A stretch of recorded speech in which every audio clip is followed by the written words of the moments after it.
On August 29, 2005, nature reminded us just how vulnerable we are when a Category 4 hurricane named Katrina hit the shores of New Orleans, submerging 80% of the city, leaving 1,500 people dead and more than 282 people homeless.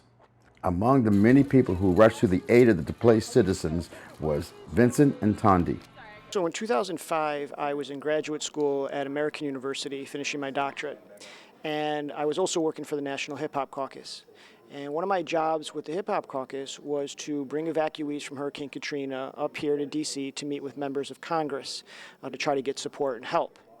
And I remember being in Congresswoman Maxine Waters' office with people that were 85, 75 years old, residents, and watching them cry and beg for food and for water, for help.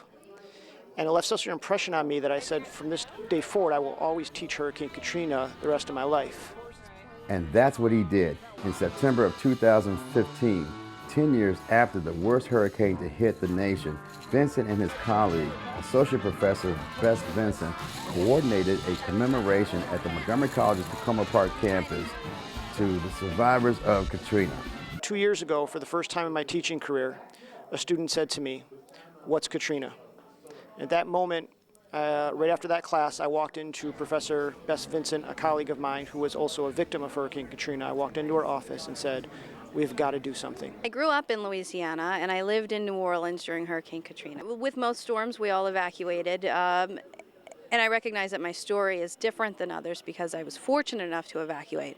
But my house did take 5 feet of water, and there was several months of displacement and many unknowns. I mean, how do you live if your work isn't open? I mean, how do you support yourself?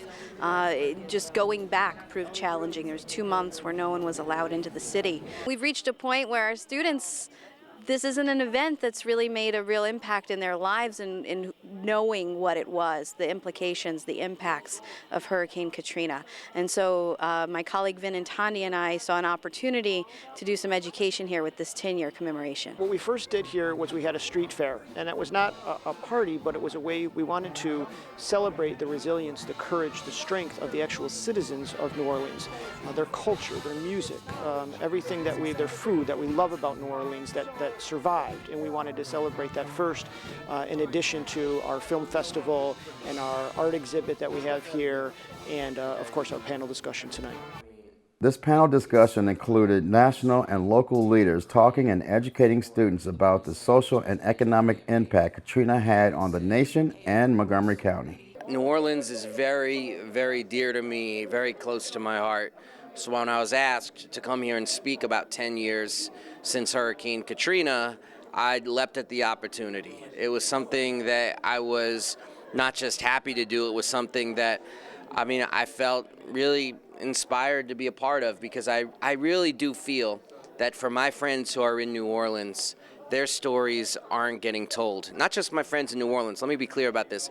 My friends who haven't been able to return to New Orleans because they haven't been able to come back. The city has changed dramatically since Hurricane Katrina, and that needs to be represented. And not that the other panelists aren't going to represent that fact, I think they will, but I take that very seriously, the idea that I know people in New Orleans, they have spoken to me about what they think the problems are, and if I have the chance to be a voice for that, I want to do it. I'm going to try to remind people about this thing we were just talking about the Katrina moment. I'm going to try to remind people about this issue of neoliberalism, about this overlap of race and class, about how is it that black people were being blocked from escaping from Louisiana, from New Orleans.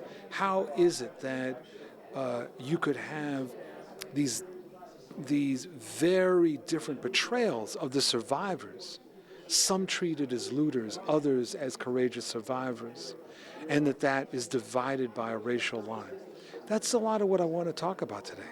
And the other thing is that it's not over.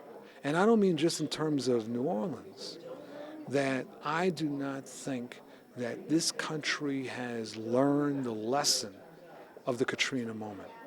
As an educational institution and system, Montgomery College and Montgomery County Public Schools help those displaced families and individuals reclaim and rebuild their lives. I remember being in a lot of discussions with the upper level administration about how the college was going to respond to Katrina. What could we do for the people who were displaced by Katrina? And I remember lots of high-level discussions almost every day for a while until we figured out a way which we could help students who were displaced into the Washington, D.C. area, defray the cost of their tuition, help them pay for books, try to get them some wraparound services from social agencies.